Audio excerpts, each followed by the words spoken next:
Mark 5:25 through 34. A woman who had internal bleeding for 12 years heard about Jesus. She'd had a rough time at the hands of one doctor after another. She spent all she had on treatment and had got worse rather than getting better. She came up in the crowd behind him and touched his clothes. If I can just touch his clothes, she said to herself, I'll be rescued.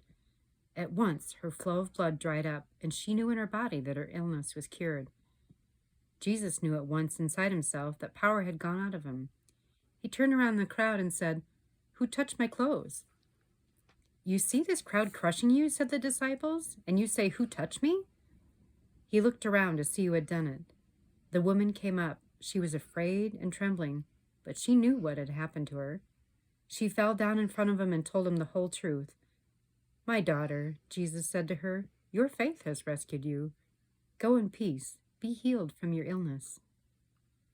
Wouldn't it have been more accurate and perhaps more theologically helpful to say that it was God's power that had rescued her?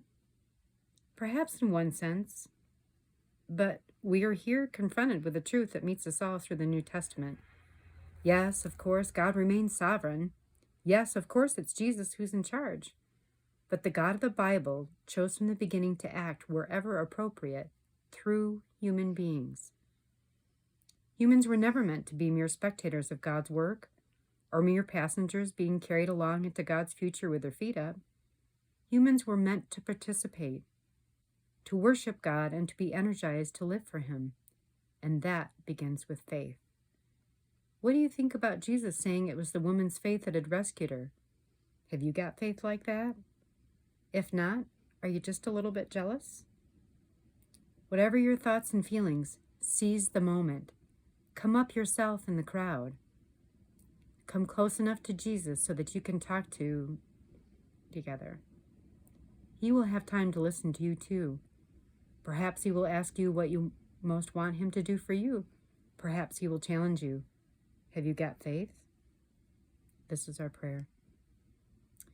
Give us, gracious Lord, the faith to come right up to you, to touch you in the crowd, to say what it is we need and want you to do for us. Amen.